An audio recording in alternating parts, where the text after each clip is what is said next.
সুপ্রিয় দর্শক, স্বাগত জানাচ্ছি আমাদের সমসাময়িক বিষয়ের আলাপের অনুষ্ঠান অন্তরালের আলাপে। আর আজকের অন্তরালের আলাপে আমাদের সঙ্গে যুক্ত হয়েছেন বাংলাদেশের সিনিয়র সাংবাদিক এনায়েত কবির। আপনাকে আমাদের অনুষ্ঠানে স্বাগত। ধন্যবাদ। সবার আগে আলাপ করতে চাই যে মক্কা চুক্তি, এই মক্কা চুক্তি নিয়ে আসলে বাংলাদেশ সেনাবাহিনীর কি ঘটছে সেনাবাহিনীতে, সেটি নিয়ে যদি আপনি আলাপ শুরু করেন। এটাকে আসলে মক্কা চুক্তি তো নয়, বলা হচ্ছে যে মক্কা প্রতিরক্ষা জোট, মিলিটারি জোট।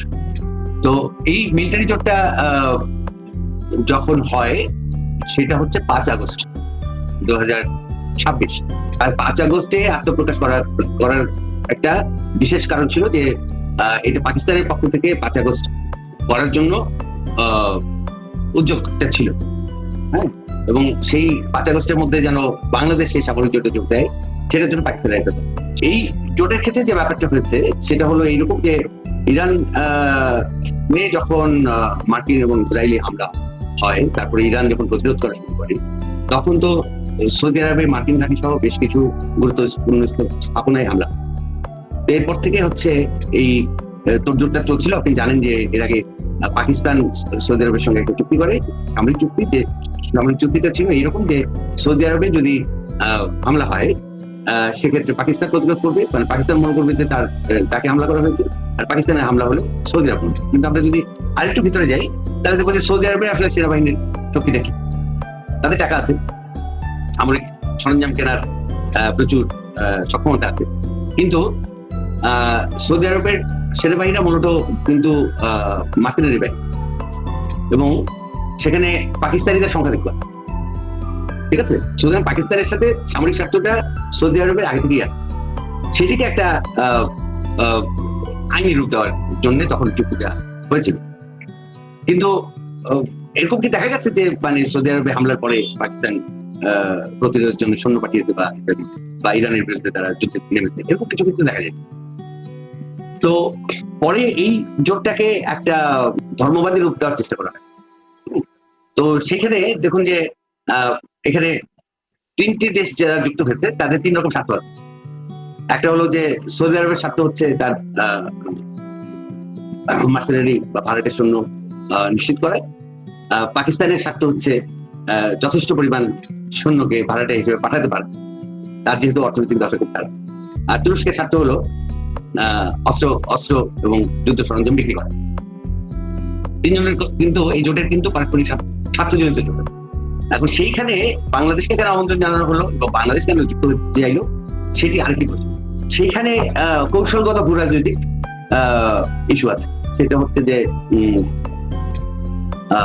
এই কিছুদিন পরেই 12 এবং 13 সেপ্টেম্বর নয়াদিল্লিতে হচ্ছে ব্রিক্স এর শীর্ষ সম্মেলন, এবং এইবারের সম্মেলনের এজেন্ডায় আছে যে ব্রিক্সকে, এটা তো একটা অর্থনৈতিক জোট এবং অর্থনৈতিক এবং বাণিজ্যিক সহযোগিতা। তো সেই জোটটাকে হচ্ছে সামরিক জোটে রূপান্তর, মানে ব্রিক্সের একটা সামরিক জোট করা যায় কিনা সেটা নিয়ে কিন্তু আলোচনা চলছে, এজেন্ডাটা আছে। তো আপনি জানেন যে গতকাল এবং গতকালকে ভারতের পররাষ্ট্রমন্ত্রী জয়শঙ্কর মস্কো গিয়েছেন, আর নিরাপত্তা উপদেষ্টা অজিত দোভাল আজকে চীনে। তো এই দুটি সফর কিন্তু গুরুত্বপূর্ণ। হ্যাঁ, সেটা হচ্ছে যে রিক নামে একটা বিষয় ছিল, সেটা হচ্ছে রাশিয়া, ইন্ডিয়া এবং চায়নার কোলাবোরেশন। সেটিকে আবার পুনর্গঠন করার একটা উদ্যোগ আছে বলে শোনা যাচ্ছে। তো এখানে বিষয়টা হচ্ছে এরকম যে এই ভূরাজনৈতিক আঞ্চলিক স্বার্থের জায়গায় ভারতকে চাপে ফেলার জন্য আপনার বাংলাদেশকে পাকিস্তান যুক্ত করতে চাইছে হচ্ছে মক্কা সামরিক জোট। কিন্তু এই সামরিক জোটটার আসলে একটু আগেই বললাম যে পারস্পরিক স্বার্থ আছে। বাংলাদেশের এখানে কোনো বড় স্বার্থ তো নাই। বাংলাদেশের স্বার্থ এক জায়গায় থাকতে পারে, সেটি হলো যদি ধরুন যে জাতিসংঘ নিরাপত্তা পরিষদ থেকে তো বাংলাদেশে একটা বিষয় আসলো যে বাংলাদেশকে বলা হলো যে বাংলাদেশ সেই আল কায়দার উপস্থিতি আছে এবং সেই উপস্থিতিটার লক্ষ্য হচ্ছে ভারত। এটা জাতিসংঘ নিরাপত্তা পরিষদের সতর্কতা। তো সেইখানে যদি বাংলাদেশের তো একটা বিরাট সংখ্যক সৈন্য, সেনা কর্মকর্তা, বিমান বাহিনী কর্মকর্তা, নৌ কর্মকর্তা, এমনকি পুলিশ বাহিনী থেকেও বহুজন আপনার শান্তিরক্ষী বাহিনীতে আছে, এবং তারা শান্তিরক্ষী বাহিরেতে মিশনে যাওয়ার কারণে সেখান থেকে বাংলাদেশ সরকার যেমন লাভবান হয়, তারাও ব্যক্তিগত হয়েছে। তো এখন সেই শান্তিরক্ষী রক্ষা মিশন থেকে যদি কোনো না কোনো কারণে বাংলাদেশের উপস্থিতি কমে যায় বা একেবারেই জাতিসংঘ যদি কোনো স্যাংশন দেয়, সেক্ষেত্রে বাংলাদেশের কি করতে হবে? তখন তো তাকে কোথাও না কোথাও মার্সেনারি হিসেবে পাঠাতে হবে, কারণ এই যে শান্তিরক্ষী বাহিনীতে যারা কাজ করছে তারাও তো মার্সেনারি, তাই না? মানে বাংলাদেশ সৈন্য পাঠাচ্ছে তাদেরকে অর্থের বিনিময়ে। তো সেই রাস্তাটা বোধহয় খোলা রাখতে পারলে বাংলাদেশের সুবিধা, এইরকম একটি বিষয়ে আলোচনা আছে বলে আমি শুনেছি। আচ্ছা, সেনাবাহিনীর কি এই যে জাতিসংঘে তো এক প্রকার বলা যায় আমি ভাড়া খাচ্ছি, পাকিস্তান যেমন সৌদি সেনাবাহিনীতে নিজেদের ভাড়া দেয়, আমাদের কি ভাড়া দেওয়াটা কি ম্যান্ডেটরি? আমাদের কি এটা উচিত? জাতিসংঘ থেকে আমি বাদ করছি, যে কোনো ভাবে স্যাংশন বা যে কোনো কিছু পেলে আমি বাদ করছি, কিন্তু আমি আরেকটা জোটে যুক্ত হওয়াটা কি যুক্তিযুক্ত? আপনার যুক্তিতে কি বল? না, জোটে যুক্ত হওয়ার বিষয়টা কিন্তু এখানে বাংলাদেশকে উদ্বুদ্ধ করতে পারে, হ্যাঁ, এই সামরিক জোট, এবং সেটা পুরোটাই আঞ্চলিক রাজনীতিতে, যাতে ভারত পাকিস্তানের যে বৈরিতা সেই জায়গায় বাংলাদেশকে ব্যবহার করে যেন চাপে ফেলা। এর বাইরে আমি অন্য কোনো যুক্তি আসলে সেরকম পাই নাই যুক্ত হওয়ার, কারণ এখানে যদি বাংলাদেশ যুক্তও হয়, তার সুরক্ষার কিছু নাই, পাকিস্তান বাংলাদেশকে সুরক্ষা দিতে পারবে, হ্যাঁ। কিন্তু এখানে একটা যেহেতু তুরস্কের সঙ্গে সামরিক সহযোগিতা এবং অন্যান্য বিষয় আছে, সেই বিষয়গুলি তো অনেকদিন ধরে চলছে। তো সেখানে ধরুন যৌথ উৎপাদনের কিছু বিষয় আছে, অস্ত্র উৎপাদন, এবং আপনি জানেন যে তুরস্ক একটা সামরিক প্রযুক্তি সম্পন্ন দেশ, তারা এই অর্ডিন্যান্স ফ্যাক্টরি দিয়ে একটা বড় আকারের রপ্তানি করে, হ্যাঁ। তো বাংলাদেশ যেহেতু একটা মিডল ইনকাম স্টেট হিসেবে অপেক্ষায় আছে তালিকাভুক্ত হওয়ার, এরপরে তো রপ্তানি সুযোগ পাবে বাংলাদেশ অস্ত্র এবং অন্যান্য। তো সেই সুযোগটা কাজে লাগাতে বাংলাদেশ চাইতে পারে যে আপনার সমরাস্ত্র কারখানার সক্ষমতা অর্জন করবে। আচ্ছা, আরেকটি বিষয় লক্ষণীয় যে আপনি আজকের একটা স্টোরি করেছেন নর্থ ইস্ট নিউজে, সেই স্টোরিতে আপনি সামরিক বাহিনীর ইসলামীকরণ, আমরা তুরস্কের সহায়তায় গত 3 অগস্ট বাংলাদেশের সেনাপ্রধান জেনারেল ওয়াকারুজ্জামানের ইসলামিক সেন্টার উদ্বোধন হওয়া দেখলাম, এবং এর অর্থায়ন করছে তুরস্ক। এই সমীকরণটা কেন, কিভাবে হচ্ছে? এখানে দুই ধরনের ব্যাখ্যা আছে, হ্যাঁ, দুই ধরনের ব্যাখ্যা আছে।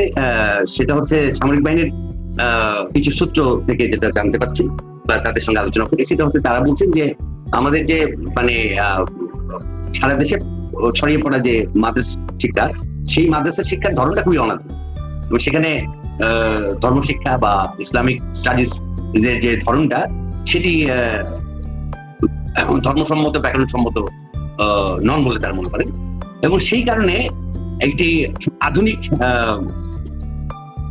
ধর্মশিক্ষা প্রতিষ্ঠান কিভাবে হতে পারে, সেইটা কিভাবে পরিচালিত হতে পারে, সেইটির জন্য হচ্ছে সেনাবাহিনী এই উদ্যোগটা নিয়েছে। কিন্তু আমার প্রশ্ন হলো সেটা যে সেনাবাহিনীর তো এটি কাজ নয় ধর্ম শিক্ষা দেওয়া বা ধর্ম প্রতিষ্ঠান গড়ে তোলা। সেনাবাহিনীর রাষ্ট্র চরিত্র অনুযায়ী সেনাবাহিনীকে চলতে হবে, হ্যাঁ। তো সেইখানে তো আপনার একটা ধর্ম নিরপেক্ষ এবং জোট নিরপেক্ষ নীতি নিয়ে বাংলাদেশ চলেছে, এবং এখন পর্যন্ত সেনাবাহিনীর চরিত্রটা সেরকমই ছিল, যে একটু জোট নিরপেক্ষ, কোন সামরিক জোটে বাংলাদেশ কখনো যোগ দেয়নি, এবং সামরিক সহযোগিতা চুক্তি যেগুলো হয়েছে সেগুলো অস্ত্র কেনাকাটা, সামরিক যুদ্ধ সরঞ্জাম কেনাকাটা হতে পারে, কিন্তু জাতিসংঘ ছাড়া অন্য কোনো দেশের সঙ্গে সরাসরি দ্বিপাক্ষিক চুক্তি বাংলাদেশ করেনি সামরিক সহযোগিতা।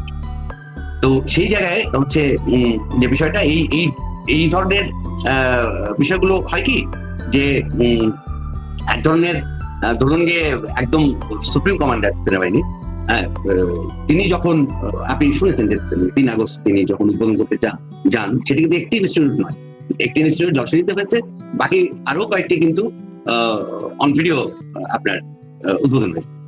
তো সেই জায়গাটায় হচ্ছে যে বক্তৃতাটা ছিল বা যে ধরনের কথাবার্তা ছিল, সেটি কিন্তু সেনাবাহিনীর যে চরিত্রগত অবস্থান সেটির সঙ্গে সাংঘর্ষিক। কারণ বাংলাদেশের সেনাবাহিনীতে কোথাও কিন্তু বলে নাই যে আইনগত ভাবে শুধু একটি ধর্মের মানুষের সমাবেশ, সাংবিধানিক ভাবেও নেই, তাই না? তো এই বক্তব্যটা খুবই সাংঘর্ষিক ছিল, সংবিধানের সাথে সাংঘর্ষিক এবং সেনা আইনের সাথেও সাংঘর্ষিক ছিল। তো উনি তো শীর্ষ কর্মকর্তা, তার বোধহয় এই বিষয়টি একটু মনোযোগ দেওয়া উচিত ছিল। আবার একটু পেছনে ফিরে যায় যে এই যে সৌদি সামরিক যে জোট, এই জোটে আপনি আজকের স্টোরিতেও লিখেছেন এভাবে যে 5 আগস্ট বাংলাদেশ যুক্ত হতোই, কিন্তু নানা রকম তৎপরতা, এখানে ভারত, মার্কিন যুক্তরাষ্ট্র নানা রকম তৎপরতায় এটি ভেস্তে যায়। এটি কি পুরোপুরি ভেস্তে গেছে নাকি এখনো জি আছে? আচ্ছা, এটার যে বিষয়টা ছিল যে আপনি জানেন যে গত মাসের 19 জুলাই আপনার আমাদের সেনাবাহিনীর প্রধান তুরস্কে গিয়েছিলেন 5 দিনের সফরে। তো সেই সময় কিন্তু এই সামরিক জোটের আলোচনাটা চলছিল একটা চূড়ান্ত পর্যায়ে, এবং সেখানে বাংলাদেশ যোগ দিবে কি দিবে না এটি আলোচনা হচ্ছিল। তো 19 জুলাই উনি গেলেন, এবং 19 জুলাইতেই হচ্ছে সৌদি আরবের ক্রাউন প্রিন্স এবং প্রধানমন্ত্রী সালমান বিন আব্দুল আজিজ উনি খুবই তৎপরতার সঙ্গে বাংলাদেশের প্রধানমন্ত্রী তারেক রহমানকে সৌদি আরবে সফরের আমন্ত্রণ। তো সেই উদ্যোগটা আমরা যতটা কূটনৈতিক পর্যায় থেকে জেনেছি যে এটা পাকিস্তানের খুবই তৎপরতা ছিল যেন এই জোটের আত্মপ্রকাশের আগেই তারেক রহমানের সফরটা নিশ্চিত করা যায়। আজকে আপনি দেখবেন যে সৌদি রাষ্ট্রদূত রাষ্ট্রপতির সঙ্গে সাক্ষাৎ। তো তখনকার যে বিষয়টা ছিল সেটি ছিল এরকম যে তো এরকম যখন আমন্ত্রণ হলো তখন হচ্ছে স্বাভাবিকভাবেই ভারত উদ্বিগ্ন হয়েছে। হ্যাঁ, উদ্বিগ্ন হওয়ার পিছনে তাদের মূল কারণ কূটনৈতিক পর্যায়ে যেটুকু শুনেছে সেটা হচ্ছে যে তারা যেহেতু বাংলাদেশে যে সীমান্ত সেই সীমান্তটাকে সুরক্ষিত রাখছে, অর্থাৎ কোনো ধরনের নিরাপত্তা ঝুঁকি থাকবে না, বাংলাদেশের কাছে তাদের মূল যাওয়াটা কিন্তু এটা। তো সেই ক্ষেত্রে তারা মার্কিন যুক্তরাষ্ট্রের সঙ্গে বিষয়টিকে যুক্ত করেছিলেন, এবং তখন সার্জিও ভোট বাংলাদেশে এসেছিলেন, এবং অন্য বেশ কিছু গুরুত্বপূর্ণ ইস্যুর সঙ্গে এই ইস্যুটিও ছিল যে ভারতের জন্য অস্বস্তিকর এই মুহূর্তে এরকম কোনো সিদ্ধান্তের দিকে যেন বাংলাদেশ না যায়। এখন তারেক রহমান, প্রধানমন্ত্রী তারেক রহমানের ভারত সফরের একটা বহুল আলাপ ছিল বেশ কয়েকদিন যাবত, এমনকি গত 21শে আগস্ট তার ভারত সফরে যাবারও কথা ছিল। এই সৌদি জোট এটিকে কেন্দ্র করে কি ভারত সফরটা আটকে আছে, বা এরকম নানা কোনো সমীকরণ আছে এর পেছনে? দেখুন, ভারত সফরের বিষয়টা কিন্তু গুজব বা ইয়ে ছিল না, গুঞ্জন ছিল না, কারণ 11ই আগস্ট হচ্ছে বাংলাদেশের পররাষ্ট্র মন্ত্রণালয় থেকে ভারতের কূটনৈতিক পর্যায়ে যোগাযোগ করে হচ্ছে এজেন্ডা নোটও পাঠানো হয়েছিল, সেটা নিয়ে আলোচনা শুরু হয়েছে। তারপরে তাজ প্যালেসে হোটেল বুকিংও দেওয়া হয়েছে, হোটেল তাজ প্যালেস। তো এই দুটো ইঙ্গিত ছিলই, এবং সেখানে আপনার মোটামুটি টেন্টেটিভ একটা দিন ঠিক হয়েছিল 21 আগস্ট, এবং 2-3 দিন আগে খেয়াল করবেন যে ভারতের রাষ্ট্রপতি ভবন থেকেও একটি নোট প্রকাশ করা হয়েছিল, পরে সেটি প্রত্যাহার করা হয়। সেটিও কিন্তু 21 আগস্ট হচ্ছে রাষ্ট্রপতি ভবনে প্রধানমন্ত্রী তারেক রহমানকে সম্বর্ধনা দেওয়া হবে এরকম কিছু। তো উভয় দেশেরই প্রস্তুতি ছিল, কিন্তু 14ই আগস্ট দক্ষিণ সুদান থেকে সেনাবাহিনীর প্রধান ওয়াকারুজ্জামান দেশে ফিরে আসেন, আর তার আগে 9ই আগস্ট যখন পিটার হাস বাংলাদেশে আসে, এবং পিটার হাস বাংলাদেশে আসার পর থেকেই তৎপরতা একটা চলে, এবং খলিলুর রহমান প্রথমে বলেন যে যদি আপনার খেয়াল করেন, খলিলুর রহমান প্রথমে বলেন যে দ্বিপাক্ষিক সফরের আমন্ত্রণ নেয়, ঠিক আছে? তো ভারত প্রথম উদ্যোগ নেয় কিন্তু দ্বিপাক্ষিক সফরের আমন্ত্রণ পত্র দেয়, এবং দীনেশ ত্রিবেদী 10 আগস্ট তারেক রহমানের সঙ্গে সরাসরি সাক্ষাৎ করে আমন্ত্রণ জানি। তো দ্বিপাক্ষিক আমন্ত্রণ ছিল, আবার ব্রিক্স সম্মেলনের আমন্ত্রণ। তো সেই রকম একটি ইয়েতে 21 আগস্ট মোটামুটি নির্ধারিত ছিল, কিন্তু প্রথমে খলিলুর রহমান এটা বললেন, তারপরে অন্যেরা বলছেন যে বাংলাদেশ থেকে বলা হচ্ছে 3টি শর্ত দিয়ে, যে ওই 3টি শর্ত পূরণ হলে বাংলাদেশের প্রধানমন্ত্রী যাবেন। আর খলিলুর রহমান কিন্তু একদিন বললেন ঠিক উল্টোটা, উনি বললেন যে ভারতের আগ্রহ কমে গেছে। তো সেই জায়গা থেকে যেটা হলো যে এইটা একটা বড় ইস্যু, এবং কূটনৈতিক পর্যায়ে টেনশন শুরু হয়েছে বিষয়টা, এই মক্কা জোটে বাংলাদেশের যোগদান এবং ভারত সফর, এই দুটো বিষয়। তো বিষয়টা এইরকম যে হয় ব্রিক্স না হলে মক্কা, এরকম একটা ডিলেমার মধ্যে পড়ে বাংলাদেশে ফেলে দেওয়া। এখন এই মুহূর্তে কি সেটি আছে, হয় ব্রিক্স না হয় মক্কা জোট, যে কোনো একটি বেছে নেওয়া, এরকম একটা ডিলেমার মধ্যে বাংলাদেশের মধ্যে ফেলে দেওয়া হয়েছে। হ্যাঁ, আবার এই যে নতুন নিযুক্ত যে প্রতিমন্ত্রী, পররাষ্ট্র প্রতিমন্ত্রী হুমায়ুন কবির, উনি আবার দেখা যাচ্ছে যে বেশ গরম গরম কথা ভারত সফর নিয়ে বা ভারত প্রসঙ্গে। হ্যাঁ, তো যেটি অন্য কেউ করছে না। তো এবং উনি আবার বললেন যে প্রতিমন্ত্রী নিযুক্ত হওয়ার পরে উনি কিন্তু বলেছেন যে বাংলাদেশে আগ্রহ আছে মক্কা জোটে। এখন পররাষ্ট্র প্রতিমন্ত্রী তিনি আহ, আহ, শোনা যায় যে প্রধানমন্ত্রী তারেক রহমানের খুবই ঘনিষ্ঠ মানুষ তিনি যদি এরকম মন্তব্য করেন তাহলে তো সেটিকে ধরে নিতেই হয়।